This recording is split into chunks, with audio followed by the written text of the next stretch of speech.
So the first step to solve problems or strengthen the ability to solve problems is to be curious.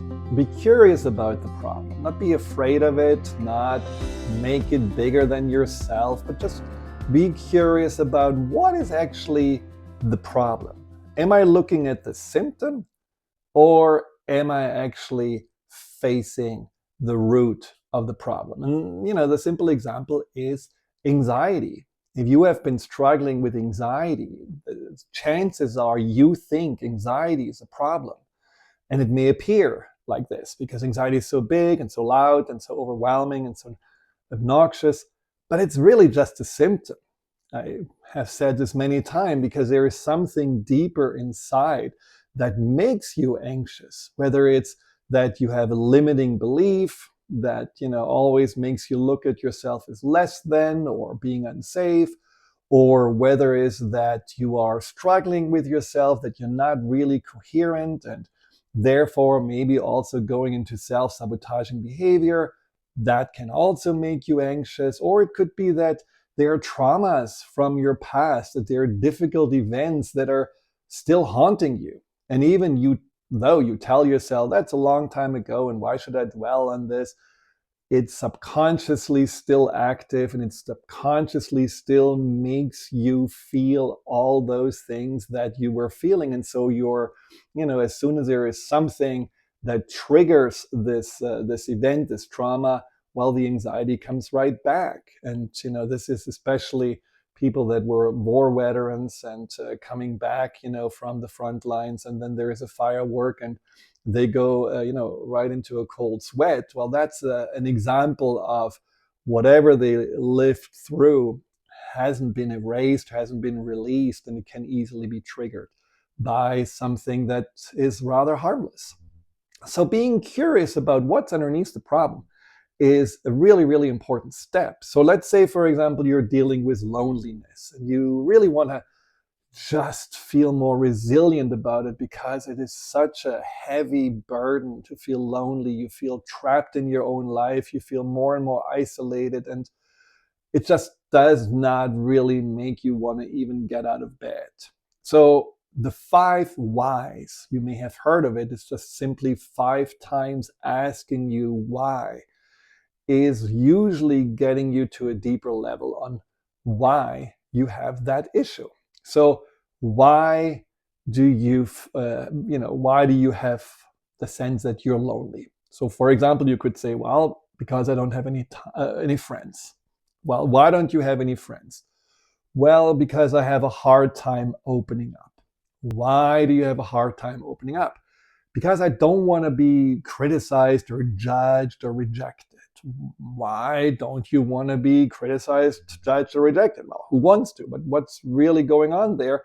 Well, because that would only mean that my belief of I am not lovable, I'm not good enough is right. And so there it is. There is the belief that ultimately has been, something that makes you kind of, in the midst of a tug of war, because on the one hand, you feel like, well, I'm feeling lonely. I want to go out and want to meet friends. But on the other hand, you also are so afraid to not be lovable, not be good enough, not be interesting, that you are holding yourself back. And that certainly is, this common way of spinning your wheels and staying stuck in the mud. Another example would be debt. Let's say you have a lot of debt and you would ask yourself, why do you have debt? And then, an answer could be, well, because I'm spending more money than I actually make. So why you're spending more money than you make? You could say, well, it makes me feel good to buy the things I want. And then why does it make you feel good? Because it makes me actually look like someone who is successful, who is accomplished. And why do you need to look like someone that feels accomplished or looks accomplished? And then you would say, well, because deep inside I feel like a complete failure and I know that I cannot really measure up with others. Well, here we go. So that is a deeper root, and you can play with this. It's really interesting. And if you have a problem with finding the deeper why, hey, write a comment in this comment section, and maybe I can help you to figure that out. So being curious, the second step is to break down the problem into smaller steps. So again, back to being lonely. So what could you do to really address that? Well, I mean, one thing is to find a way to deal with this limiting belief. You don't necessarily have to work with someone. I mean, I'm offering individual sessions, and there are plenty of counselors and coaches out there, but you can also just say, I'm gonna read a book about it, or watch some podcasts, or do some online training. Changing limiting beliefs is not rocket science. It just takes a right approach and then some consistency to do it and reinforce a new belief. You cannot just let go of an old one. You have to replace it with a new one. So that would be one step. Another step would be getting used to putting yourself out gradually. So this could be, for example, instead of just not saying hello to anyone, you say hello to when you go in a grocery store, the cashier, and maybe have one or two sentences spoken, or maybe you're going to call someone that you do feel rather comfortable with, just to feel a little bit more in that social mindset. And then another one could be that you do actually at work, for example, ask a coworker that you like if they want to take a cup of coffee in the break with you, and then you just see that people do actually respond to you. People do have a sense of comfort when they are around you, and that doesn't make this whole loneliness right away go away, but you do feel seen, and you do feel there is a sense of belonging, even though it may not be the people that you call when you're sick for some chicken noodle soup or so, but this is not this isolation that you felt before. And the same thing with debt. If you have debt, you will just deal with the root cause, change that belief, and then you do small steps. One of the most simple steps is looking at how much comes in and how much do you actually spend, and really being much more in a balance around it, and making empowering decisions to lower your spending, or maybe sell some stuff to make more money. And eventually you may think about, well, what else can I do? Do I need to change my apartment, or do I need to find a better job, or do I need to find a side business that actually helps me to make more money? But all those things are not necessarily to be done immediately. It's one step at a time. It's like this feeling of, I want to just get momentum. I want to just move somewhat forward. And when I move forward and I feel that there is something positive happening, I will have the motivation to keep on going. And the third step to problem solving is, once you figured out what you want to do, once you just lined out these steps, you're going to actually create a timeline on when you want to do this. And that means that you're putting in the calendar, checking out videos or podcasts on belief change, taking the first step to talk to two people this week, or maybe two people a day that I haven't talked to before. And, those things that you have listed, just make them dates with yourself, empowering dates that you are checking off. And this is where it goes back to the inner strength, the self-responsibility. You have to follow through. If you don't follow through, of course, it's not going to work. And the problem with not following through, and I have said this many times on this podcast, is that you're losing trust in yourself. If your word, your decision doesn't matter, you will undermine your confidence, your belief in yourself. And that hole that you have been finding yourself with just got a little bit deeper. So make sure that you're not asking too much of yourself, but that you're actually doing what you say you will do, because it's a bigger gain by doing it than just getting it done. It's a gain of finding trust in yourself again. And then with that timeline, with this, putting it in that in the calendar, what you're gonna do, of course, you have to acknowledge when you have done it. I mean, I had a client the other day telling me that she starts having a list and she starts going through the list, and in general she knows that's the right thing to do, but there's always a voice inside of her that says after she had completed the list, well, so what? This hasn't done anything. This hasn't changed anything because you haven't done this, and those things are still over here unattended to. So no matter how much she tried, that list always somehow was not long enough, big enough, impactful enough. And she felt deflated. After a while, she felt like, well, I'm working so hard and then I still get a negative feedback. It just takes all the wind out of my sails. So make sure that it's not about perfection, but it's about progress. And that inner critic who always wants to have you move forward, not get complacent, not get lazy, just tell this inner critic to shut it and really celebrate this sense of accomplishment, because that is eventually that good feeling that will want more of that good feeling. It's like, success breeds success. When you do have something that you really feel like, wow, I do sense, that there is some empowerment, some resilience building inside of me. Well, your subconscious notices that this makes you happy, and it will help you to look for more opportunities to have that same feeling. So don't overlook that important step. Really critical. The second external strength is a very simple one. It's kind of, you could say, well, you're contradicting yourself because you said it's all self-responsibility. It's all up to me.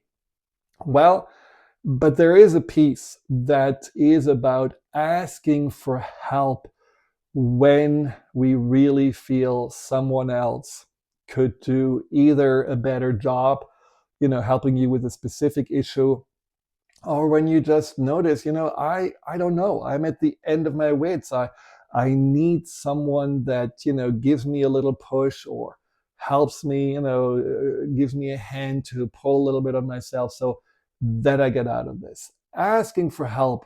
Now, I don't like to stereotype, but I think in general, men have a harder time asking for help because you can see it. I'm definitely one of them. You are lost somewhere in a city, and you don't really find the way or the place you want to go. Well, man, look at the GPS, or in the good old days, the map, and try to figure it out. My wife always, why don't we ask this person? Why don't we ask that person? I don't know why we don't ask. It's just a sense of pride, or it's a feeling of we should know it better, or maybe we don't trust other people. There's definitely an issue with asking for help. And I think we really need to realize two things. A, we are in it together.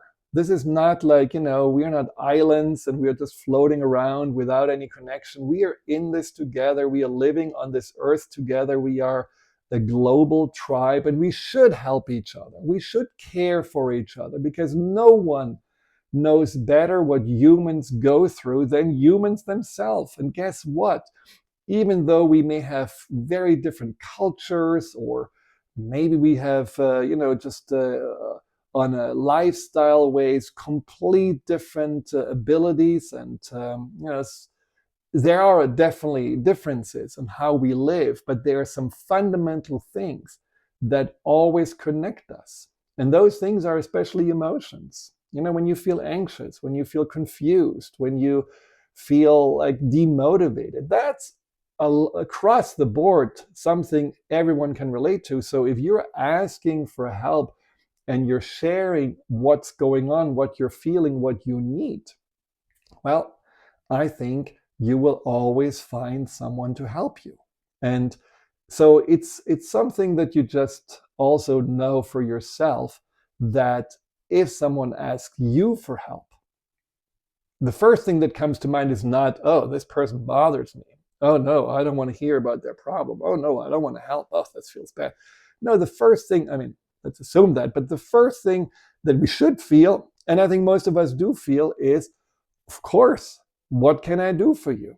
Because helping others makes us feel good. Helping others is something that releases a sense of accomplishment, dopamine, oxytocin, serotonin, all the good stuff, because we do feel that we were good, that we had some purpose, that we made a difference. And that is a gift that the person that is asking us for help is giving us. It gives us the opportunity maybe also to not look at our own problems and spinning around them, but actually focusing on somebody else's problems and helping them out. So it's a win-win situation. There's nothing about weakness. There is nothing about, embarrassment. There is no need to wonder if you bother them or not, if you ask for them help. You do them a favor. And I think it creates also a connection that I feel is often, the foundation of something deeper and something beautiful, where we can rely on each other. Doesn't take away the self-responsibility, but I think it's a part of the self-responsibility to also acknowledge that you do need help and then reach out. It can be professional help, it can be friends, it can be family. Don't be shy, but also don't be too attached to that this person that you ask needs to be the one who gives you what you want, because maybe the person can't.